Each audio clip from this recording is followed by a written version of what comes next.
Hello, नमस्कार, good morning, सुप्रभात my all friend, all student. है मंजूर के सपनों की खातिर युद्ध हो जाए, फिर क्यों ना पूरा संसार ही मेरे विरुद्ध हो जाए। बुरा वक्त आने पर मैं हथियार न डालूंगा, मिट जाऊंगा लेकिन कभी हार ना मानूंगा। कैसे हैं आप सब? आशा विश्वास पूर्ण उम्मीद है कि मस्त होंगे, स्वस्थ होंगे और जहाँ पे भी होंगे अपनी पढ़ाई को निरंतर कर रहे होंगे। चलिए, बात कर रहे थे हम लोग कक्षा 10th फिजिक्स की, जिसमें हम लोगों ने 3 चैप्टर कंप्लीट कर लिए थे। आपके साथ जो 2 घंटे की वीडियो मौजूद है उसमें अपवर्तन की पूरी कहानी आपके पास मौजूद है। उसमें प्रिज्म के बारे में जो घटनाएं हैं इंपॉर्टेंट, वो भी आपके पास मौजूद हैं। जो आपके पास अपवर्तन में जो भी घटनाएं होती हैं वो आपके साथ हैं। लेंस के बारे में बात की थी, परावर्तन की बात पहले कर चुके थे।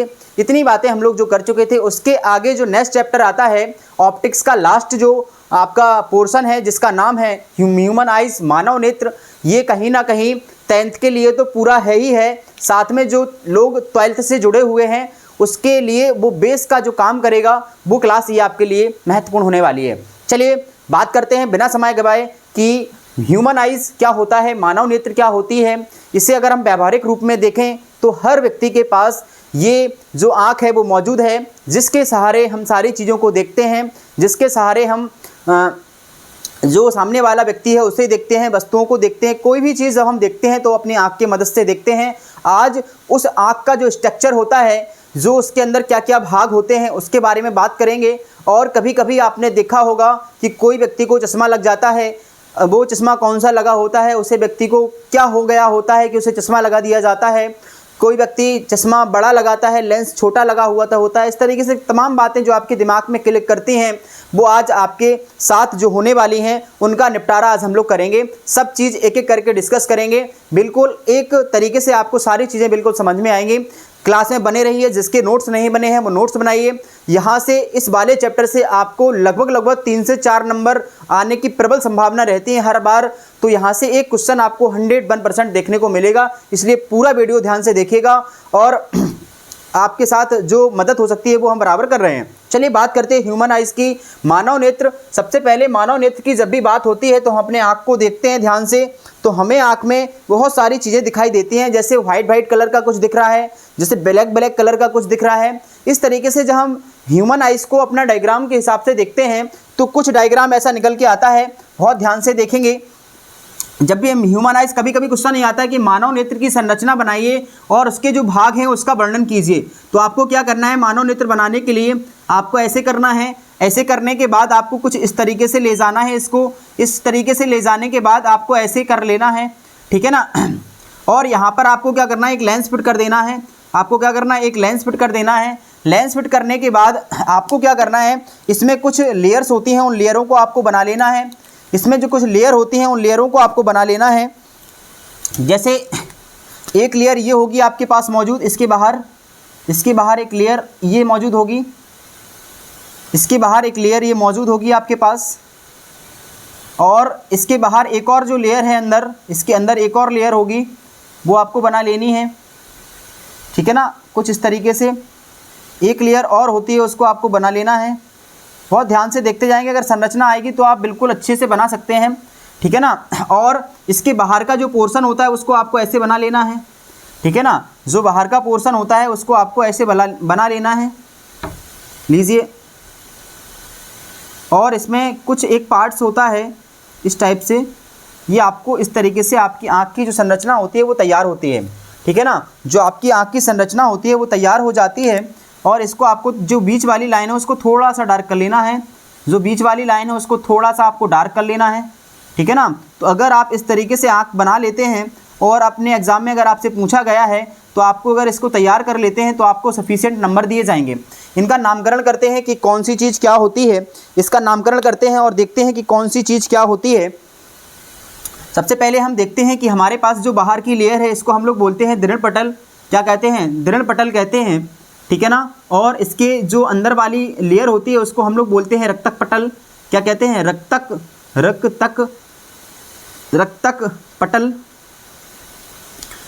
पटल, ठीक है ना। और जो लास्ट वाली लेयर होती है इसको हम लोग रेटिना बोलते हैं, जो बहुत महत्वपूर्ण भूमिका निभाता है हमारी आँख में। इसके पास यहाँ पर एक मौजूद बिंदु होता है जिसको हम लोग पीत बिंदु कहते हैं। इसके बीच में एक बिंदु होता है जिसे हम लोग पीत बिंदु कहते हैं, ठीक है ना। और एक बिंदु यहाँ पर मौजूद रहता है जिसे हम लोग अंध बिंदु कहते हैं, वो हमने शायद लिखा है, हाँ लिखा है, अंध बिंदु बोलते हैं इसको, क्या कहते हैं आपका, अंध बिंदु इसको कहते हैं। इसके बाद जो बात आती है वो आगे की आती है, जो सबसे बाहरी वाला भाग होता है इसे हम लोग कॉर्निया कहते हैं, क्या कहते हैं, कॉर्निया कहते हैं, ठीक है ना। और ये जो भाग है इसको हम लोग आइरिस कहते हैं, क्या कहते हैं, आइरिस। आइरिस में एक छोटा सा आपको होल दिख रहा होगा, आइरिस में एक छोटा सा होल दिख रहा होगा, इसको हम लोग पुतली कहते हैं, क्या कहते हैं, पुतली। और एक जो लेंस लगा हुआ है, ये लेंस लगा है, इसे हम लोग ह्यूमन नेत्र का, मानव नेत्र का लेंस बोलते हैं या नेत्र लेंस बोलते हैं, क्या बोलते हैं, नेत्र लेंस बोलते हैं। यहाँ पर कुछ द्रव भरा रहता है, यहाँ पर कुछ द्रव भरा रहता है जिसको हम लोग कच्छाप द्रव बोलते हैं। इसके आँख के अंदर कुछ द्रव भरा रहता है जिसको हम लोग कच्छाप द्रव कहते हैं। बहुत ध्यान से देखते जाएंगे, सारा डायग्राम आपको एकदम से क्लियर हो जाएगा। कच्छाप द्रव कहते हैं। और यहाँ पर भी कुछ द्रव भरा रहता है, यहाँ पर भी कुछ द्रव भरा रहता है, इसको हम लोग क्या कहते हैं, जलीय द्रव कहते हैं, क्या कहते हैं, जलीय द्रव कहते हैं, जलीय द्रव कहते हैं। इतनी बातें आपको क्लियर होंगी। जल्दी से सभी लोग इस डायग्राम को नोट कीजिएगा, फटाफट से सभी लोग इस डायग्राम को नोट कीजिएगा, जल्दी से सभी लोग इस डायग्राम को नोट कीजिए या फिर स्क्रीनशॉट लीजिए, बाद में आप बना लीजिएगा इसको, ठीक है ना। इस तरह इतना डायग्राम अगर आप तैयार कर लेते हैं तो आपका मानव नेत्र का जो डायग्राम है वो एकदम से क्लियर हो जाता है। बात करते हैं एक एक सारे पॉइंट की, डिस्कस करते हैं कि किस चीज़ का क्या वर्क होता है, कहाँ पर मौजूद होता है, किस तरीके से वर्क करता है, देखेंगे समझेंगे। सबसे पहले दृढ़ पटल की बात करते हैं, सबसे पहले दृढ़ पटल की बात करते हैं। सभी लोग लिखिएगा, सभी लोग लिखिएगा हेडिंग डाल के। पहला पॉइंट मानव नेत्र के भाग। सबसे पहले छोटी सी, रुक जाइए, इससे पहले छोटी सी हेडिंग डालिए मानव नेत्र, मानव नेत्र। सबसे पहले छोटी सी हेडिंग डालिए मानव नेत्र, मानव नेत्र। सबसे पहले छोटी सी हेडिंग डालिए मानव नेत्र क्या होता है। मानव नेत्र लिखिएगा, मानव नेत्र। मानव नेत्र प्रकृति या भगवान के द्वारा दिया गया एक उपहार होता है जिसकी मदद से हम चीज़ों को या वस्तुओं को देखते हैं। जैसे ही प्रकाश किसी वस्तु पर पड़ता है, जैसे ही प्रकाश किसी वस्तु पर गिरता है, वो प्रकाश हमारी आँख में जाता है तो वस्तु हमें दिखाई देने लगती है, वस्तु हमें दिखाई देने लगती है। ये हो गया मानव नेत्र की कहानी। हेडिंग डालिए अगली, मानव नेत्र के भाग। अगली हेडिंग डालेंगे मानव नेत्र के भाग, मानव नेत्र के भाग, मानव नेत्र के भाग। अगली हेडिंग डालेंगे मानव नेत्र के भाग। सभी लोग लिखेंगे, जिन लोगों के नोट डाउन नहीं है वो लिखते जाएंगे फटाफट से। मानव नेत्र के भाग, पहले भाग की हेडिंग डालेंगे दृढ़ पटल। क्या डालेंगे, दृढ़ पटल। पहली हेडिंग डालेंगे दृढ़ पटल। अपनी भाषा में सारी चीज़ों को लिखवाएंगे, अपनी भाषा में सारी चीज़ों को लिखवाएंगे। जल्दी से डालिए। मानव नेत्र में लिखिए, सॉरी दृढ़ पटल में लिखिए, मानव नेत्र जो होता है, मानव नेत्र एक खोखला आकार का भाग होता है। मानव नेत्र एक खोखले गोले का भाग होता है एक तरीके से। उसके जो बाहर की परत होती है, आँख के सबसे बाहर की परत को हम लोग दृढ़ पटल कहते हैं। आँख के सबसे बाहरी परत को हम लोग दृढ़ पटल कहते हैं, जो हमारी आँख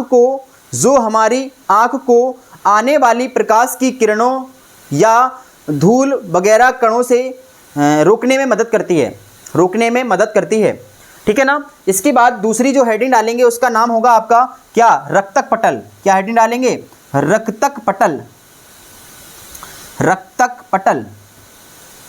अगली हेडिंग डालेंगे रक्तक पटल। रक्तक पटल में लिखेंगे मानव नेत्र का वह भाग जो दृढ़ पटल के नीचे स्थित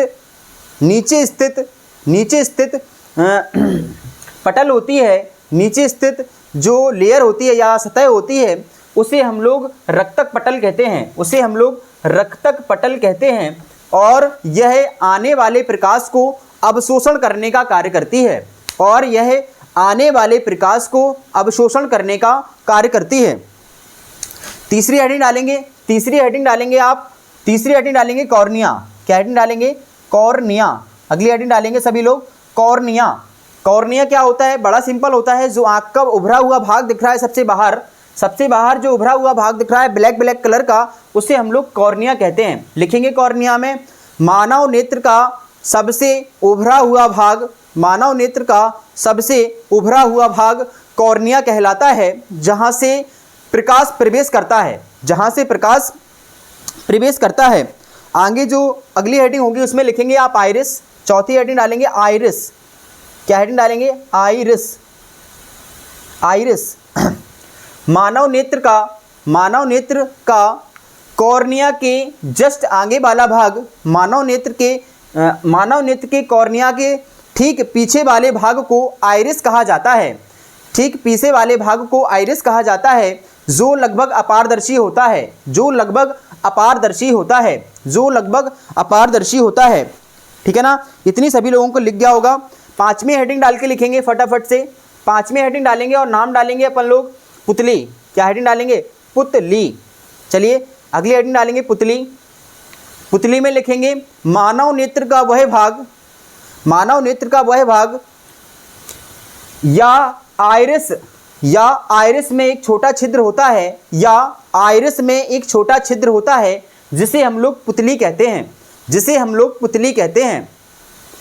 और पुतली की यह विशेषता होती है, और पुतली की यह विशेषता होती है कि प्रकाश के आने पर यह अपने आप को छोटा या बड़ा कर सकता है।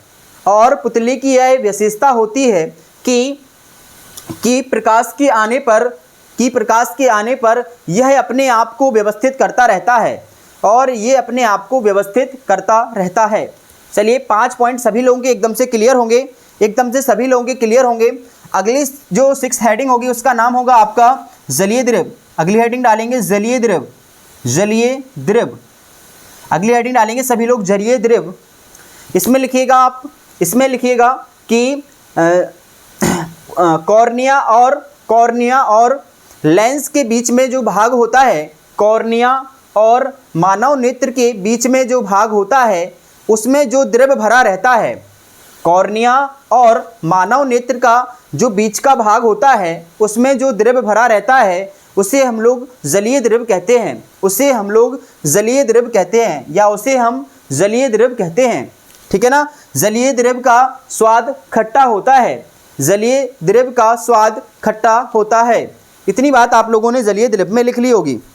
इसके बाद जो अगली हेडिंग डालेंगे, जिसका 7 हेडिंग डालेंगे और लिखेंगे उसमें आप नेत्र लेंस। क्या लिखेंगे? नेत्र लेंस। अगली हेडिंग डालेंगे नेत्र लेंस।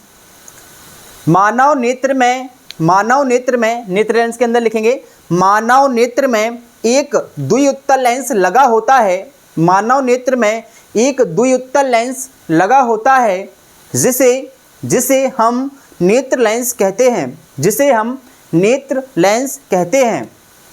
ठीक है ना। जहाँ से प्रकाश आँख के अंदर प्रवेश करता है। जहाँ से प्रकाश आँख के अंदर प्रवेश करता है।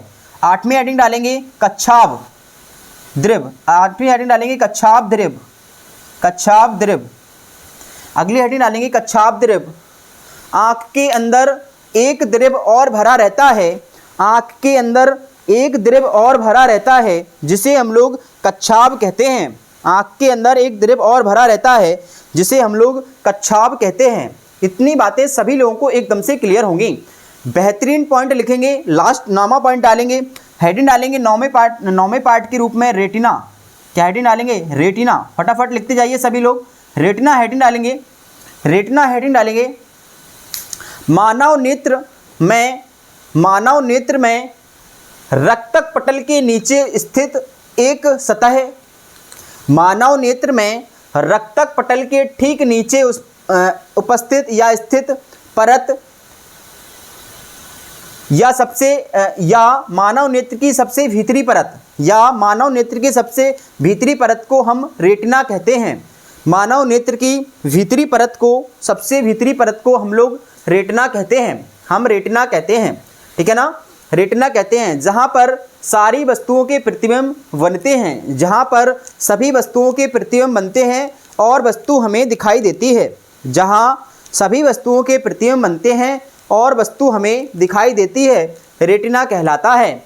रेटिना कहलाता है। 9वां पॉइंट क्लियर होगा सभी लोगों को।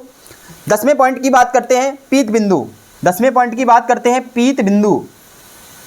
पीत बिंदु पीत बिंदु रेटिना पर उपस्थित ऐसा बिंदु। लिखेंगे फटाफट। रेटिना पर उपस्थित ऐसा बिंदु जहां पर प्रतिबिंब एकदम स्पष्ट और सही बनता है, पीत बिंदु कहलाता है। रेटिना पर स्थित ऐसा बिंदु जहां पर प्रतिबिंब एकदम स्पष्ट बनता है, पीत बिंदु कहलाता है। पीत बिंदु कहलाता है। एक बार रिवीजन करेंगे पूरे डायग्राम का, एक बार रिवीजन करेंगे फटाफट पूरे डायग्राम का। हमारे पास मानव नेत्र की संरचना हो गई। मानव नेत्र क्या होता है? भगवान के द्वारा दिया गया एक वरदान के रूप में हमारे पास यंत्र टाइप का होता है, जैसे कैमरे की तरह काम करता है। क्या होता है? कैमरे की तरह काम करता है। जिस तरीके से कैमरे फोटो खींचते हैं उसी तरीके से हमारी आंख सारी वस्तुओं की फोटो खींचती है और हमारे दिमाग में क्लिक कराती है। ठीक है ना। मानव नेत्र भगवान के द्वारा दिया गया एक ऐसा भाग होता है जिसकी सहायता से हम सभी वस्तुओं को देखते हैं। ठीक है। मानव नेत्र के भाग की बात करते हैं। दृढ़ पटल। मानव नेत्र के बहुत सारी लेयरें होती हैं, बहुत सारी परतें होती हैं, जिनमें सबसे बाहरी परत होती है जिसे हम लोग दृढ़ पटल कहते हैं। जिसमें जो बाहर लेयर होती है उसे हम लोग दृढ़ पटल कहते हैं। दृढ़ पटल के जस्ट नीचे जो लेयर होती है, दृढ़ पटल के ठीक नीचे जो लेयर होती है उसे हम लोग रक्तक पटल कहते हैं। दृढ़ पटल का जो कार्य होता है वो आने वाले प्रकाश को अंदर प्रवेश कराना और जो बाहर से धूल मिट्टी वगैरह है उसको आँख के अंदर ना जाने से रोकने में मदद करती है। दृढ़ पटल का कार्य होता है प्रकाश जो आ रहा है उसको अवशोषण करने का कार्य करती है। आगे बात करते हैं कॉर्निया की। तो सबसे बाहरी जो भाग होता है उसे हम लोग कॉर्निया कहते हैं। जो बाहरी भाग होता है उभरा ब्लैक कलर का उसे हम लोग कॉर्निया कहते हैं। इसके बाद आइरिस होता है। कॉर्निया के जस्ट आगे कुछ भाग होता है जो अपारदर्शी होता है उसे हम लोग आइरिस कहते हैं। आइरिस में एक छोटा सा छिद्र होता है जिसे हम लोग पुतली कहते हैं। आइरिस में एक छोटा सा भाग होता है जिसे हम लोग पुतली कहते हैं। फिर बात आती है आपकी जलीय द्रव की। कॉर्निया और नेत्र लेंस के बीच में एक द्रव भरा रहता है जिसे हम लोग जलीय द्रव कहते हैं। ये स्वाद में लगभग खट्टा होता है। ठीक है। उसके बाद नेत्र लेंस। मानव नेत्र में एक द्विउत्तल लेंस लगा होता है। कैसा? द्विउत्तल, जिसके दोनों पृष्ठ उत्तल हैं, उसे हम लोग नेत्र लेंस कहते हैं। बात करते हैं कच्छाप द्रव की। मानव नेत्र के अंदर एक द्रव और भरा रहता है जिसे हम लोग क्या कहते हैं? कच्छाप कहते हैं। रेटिना का महत्वपूर्ण भूमिका निभाती है। रेटिना आँख के अंदर सबसे अंदर उपस्थित एक लेयर होती है जिसे हम लोग रेटिना कहते हैं और सारी वस्तुओं के प्रतिबिंब यहीं पर बनते हैं, तब जाके वस्तु हमें दिखाई देती है। इसके बाद बात करते हैं पीत बिंदु की। रेटिना पर स्थित ऐसा बिंदु जहां पर बना हुआ प्रतिबिंब सबसे स्पष्ट एवं क्लियर दिखाई देता है वो कहलाता है आपका पीत बिंदु। अंध बिंदु क्या होता है? जो मानव नेत्र होता है उसमें एक बिंदु ऐसा भी होता है जहां पर प्रतिबिंब सबसे धुंधला दिखाई देता है, वो आपका कहलाता है अंध बिंदु। इतनी बातें सभी लोगों को एकदम से क्लियर होंगी। जल्दी से सभी लोग नोट कर लीजिए, डायग्राम बना लीजिए और अपना स्क्रीनशॉट वगैरह ले लीजिए जिसको लेना है।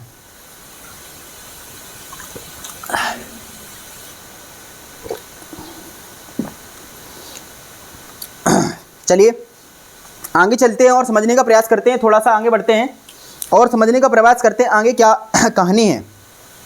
छोटे छोटे से पॉइंट हैं उनको भी हम लोग डिस्कस कर ही लेते हैं। छोटे छोटे से पॉइंट हैं उनको डिस्कस कर लेते हैं। जैसे मानव नेत्र की फोकस दूरी। जैसे मानव नेत्र की फोकस दूरी क्या होती है? जैसे स्पष्ट दृष्टि की न्यूनतम दूरी क्या होती है? जैसे स्पष्ट दृष्टि की दूर दूरी क्या होती है या दूर दृष्टि दूरी क्या होती है? ठीक है ना। दूर बिंदु क्या होता है? निकट बिंदु क्या होता है? आँख की समंजन क्षमता क्या होती है? ये छोटे छोटे पॉइंट हैं जो जनरली कभी कभी पूछ लिए जाते हैं, उनको भी डिस्कस कर लेते हैं। सबसे पहले काम करते हैं मानव नेत्र द्वारा प्रतिबिंब का। मानव नेत्र द्वारा प्रतिबिंब बनना। मानव नेत्र द्वारा प्रतिबिंब बनना। जनरली जब मानव नेत्र को बनाएंगे अब डायग्राम में, तो हम उसको कैसे बनाएंगे? मानव नेत्र जब भी अब हम बनाएंगे तो हम ऐसे बनाएंगे, ध्यान से देखेंगे सभी लोग। कुछ इस तरीके से हम लोग मानव नेत्र को बना लेंगे। ठीक है ना। अब मानव नेत्र हम ऐसा बनाएंगे, कुछ ऐसा हम लोग मानव नेत्र को बना लेंगे। ठीक है ना। कहानी ये है कि ये वस्तु रखी है आपके सामने। कहानी ये कि ये वस्तु रखी है, इसका हमें बनाना है प्रतिबिंब। क्या करना है? प्रतिबिंब बनाना है। तो प्रतिबिंब बनाने के लिए हम लोग क्या करेंगे? यहाँ से प्रकाश की किरणें भेजेंगे। ठीक है ना। ये प्रकाश की किरणें हम भेज रहे हैं मान लीजिए। तो यहाँ से जाने के बाद ये प्रकाश की किरणें इस पॉइंट पर जाके मिल रही हैं। ठीक है ना। ये प्रकाश की किरणें यहाँ पे जाके किसी एक पॉइंट पर मिल रही हैं। ठीक है ना। ये जाके इस पॉइंट पर मिल रही हैं। ठीक है ना। ये प्रकाश की किरणें यहाँ पे जाके मिल रही हैं। यहाँ से कुछ किरणें भेजी हमने मान लो, ठीक है, वो यहाँ पे जाके मिल रही हैं। यहाँ पे जाके वो मिल रही हैं। कुछ किरणें हमने भेजी, वो जाके यहाँ पे मिल रही हैं। ठीक है ना। कुछ किरणें वो यहाँ पे जाके मिल रही हैं आपकी। इसके बाद यहाँ पे जो प्रतिबिंब बनेगा, यहाँ पे ये उल्टा, ये जो प्रतिबिंब बन रहा है ये वस्तु का क्या हो जाएगा, आपका प्रतिबिंब हो जाएगा। इस तरीके से आँख से प्रतिबिंब बनता है। प्रकाश की किरणें जाती हैं नेत्र लेंस से अपवर्तन के बाद किसी बिंदु पर मिलती हैं और यहाँ से यहाँ पे किरणें भेजते हैं, मिलती हुई प्रतीत होती है, तो फिर यहाँ पे ये उल्टा प्रतिबिंब आपका बन जाता है। ठीक है ना। ये मानव नेत्र द्वारा बनता है कैसा, प्रतिबिंब। मानव नेत्र के बाद प्रतिबिंब की बात जो आती है वो आती है निकट बिंदु की। निकट बिंदु की नहीं, सबसे पहले इससे पहले आता है एक पॉइंट जिसे बोलते हैं समंजन क्षमता। समंजन क्षमता, समंजन क्षमता का ही कारण होता है कि बस व्यक्ति को कोई ना कोई दोष हो जाता है। समंजन क्षमता ही होती है जिससे व्यक्ति को क्या हो जाता है, दोष हो जाता है। इसमें होता क्या है, समंजन क्षमता में बड़ा सिंपल है। मानव नेत्र जो होता है उसकी फोकस दूरी होती है क्या, मानव नेत्र से नेत्रा तक की दूरी। मानव नेत्र जो है, मानव नेत्र के जो नेत्र लेंस है, नेत्र लेंस से रेटिना के बीच की दूरी, मानव नेत्र से एक हेडिंग और डालेंगे साथ में, फोकस दूरी, नेत्र लेंस की फोकस दूरी या नेत्र की फोकस दूरी, नेत्र की फोकस दूरी, नेत्र की फोकस दूरी। ठीक है ना। नेत्र की फोकस दूरी क्या होती है, नेत्र की फोकस दूरी होती है नेत्र लेंस से रेटिना की दूरी, नेत्र लेंस से रेटिना के बीच की दूरी, नेत्र लेंस से रेटिना के बीच की दूरी, रेटिना के बीच की दूरी को कहते हैं हम लोग फोकस दूरी। ठीक है ना। अब समंजन क्षमता होती है आँख की, जो आपकी फोकस दूरी को कम या ज़्यादा करती है। जो आपकी फोकस दूरी को कम या ज़्यादा करने का काम होता है वो किसका होता है, समंजन क्षमता। आँख की समंजन क्षमता का तात्पर्य है आँख की फोकस दूरी को कम करना या ज़्यादा करना। ठीक है। कभी आपसे पूछा जाए समंजन क्षमता किसे कहते हैं, तो आँख की फोकस दूरी को कम या ज़्यादा करने का जो काम होता है वो होता है आपका समंजन क्षमता, वो कहलाती है आपकी आँख की समंजन क्षमता। उसके बाद बात आती है अगली, जिसे हम लोग कहते हैं निकट दृष्टि या निकट दृष्टि की न्यूनतम दूरी, ऐसा भी बोलते हैं। पहले तो निकट बिंदु लिखेंगे, निकट बिंदु, और इसी के साथ लिखेंगे निकट दृष्टि की न्यूनतम दूरी, निकट दृष्टि की न्यूनतम दूरी, न्यूनतम दूरी। क्वेश्चन पूछा जाता है यहाँ से जनरली 1 नंबर में, कभी कभी तो क्वेश्चन पूछ ही लेते हैं। फिर आता है दूर बिंदु, फिर आता है दूर बिंदु, और दूर बिंदु से बनता है दूर दृष्टि की अधिकतम दूरी, दूर दृष्टि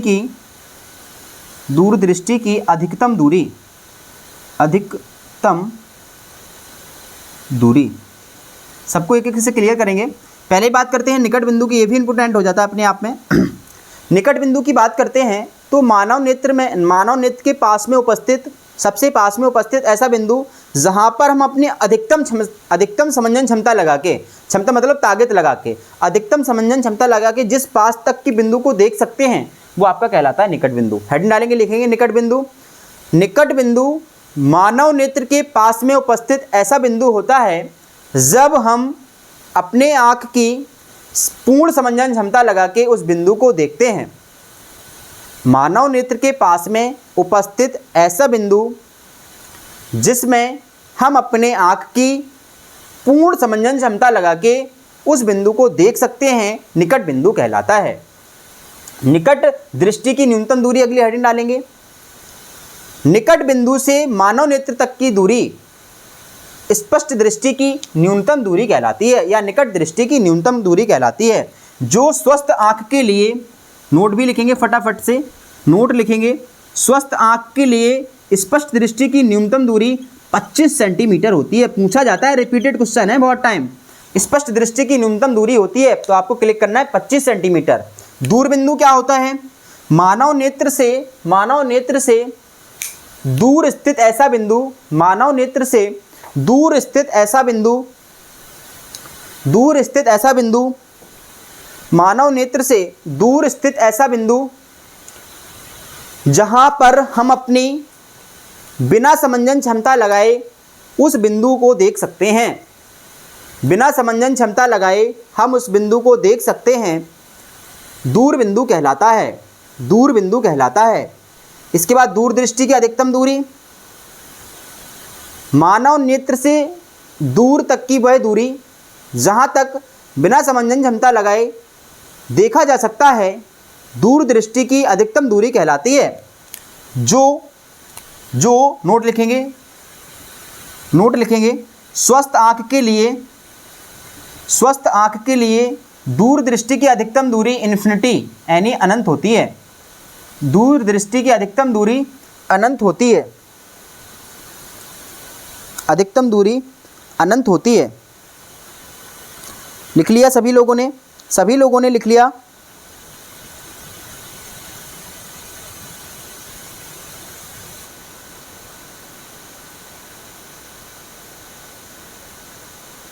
इसके बाद 2 पॉइंट और आते हैं इंपोर्टेंट, जिन्हें हम लोग कहते हैं आँख के अंदर 2 कोशिकाएं पाई जाती हैं। एक होती हैं दंडाकार कोशिकाएं, यहाँ से भी क्वेश्चन आता है, दंडाकार कोशिकाएं, और एक होती हैं आपकी शंक्वाकार कोशिकाएं,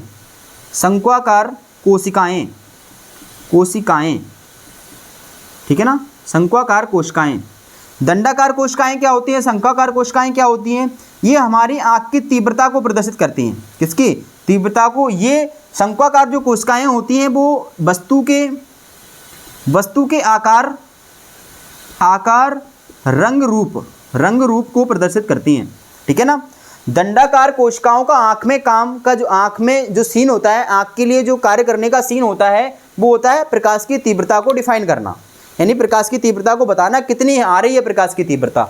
और शंक्वाकार कोशिकाओं का जो वर्क होता है वो होता है कि आपका जो वस्तु है वो कैसे आकार का है, कैसा रंग है उसका, कैसा रूप है। इतनी बात है आप लोगों को आँख के बारे में एकदम से क्लियर होंगी। आगे बात करेंगे दृष्टि दोष और कितने टाइप के होते हैं, क्या क्या इसमें सीन होता है, सब चीज़ों की बात अगले वीडियो में करेंगे। जब तक के लिए आप इसको नोट डाउन कीजिए, एकदम से पढ़िए, यहाँ पे क्वेश्चन आने की प्रबल संभावना रहती है। अगर आँख का आपसे टॉपिक पूछा जाएगा या आँख आपसे बनाने के लिए आएगी तो आप उसको आसानी से बना देना। जो आपको हमने पॉइंट्स लिखवाए हैं उनको पॉइंट को लिख देना है, आपको भरपूर नंबर दिए जाएंगे। जब तक के लिए पढ़ते रहिए, इसी तरीके से मेहनत करते रहिए, आपके साथ लगे रहेंगे, पूरा जो वादा किया है उसको पूर्ण निभाएंगे आपके साथ, ठीक है ना। पढ़ते रहिए, मेहनत करते रहिए और इसी तरीके से अपने घर, अपने मोहल्ले, अपने परिवार का नाम रोशन कीजिए और छोटे बच्चों से प्यार कीजिए, बड़े लोगों का सम्मान कीजिए, अपना व्यक्तित्व इस तरीके से विकसित कीजिए कि लोग आपके साथ रहना पसंद करें, आपके साथ समय गुजारना पसंद करें। वीडियो अच्छा लगता है लाइक कीजिए, सब्सक्राइब कीजिए और वीडियो को ज़्यादा से ज़्यादा लोगों तक शेयर कीजिए ताकि जो लोगों की और मदद है वो हो सके। यही आपका हमारे लिए उपहार होता है, यही आपसे हम लोग इतना मांगते हैं कि आप बस वीडियो को ज़्यादा से ज़्यादा शेयर कीजिए और सब्सक्राइब कीजिए चैनल को, बेल आइकन दबाइए ताकि जो अपडेट है वो आपके पास जल्दी से जल्दी आ सके। Thank you so much, all the best.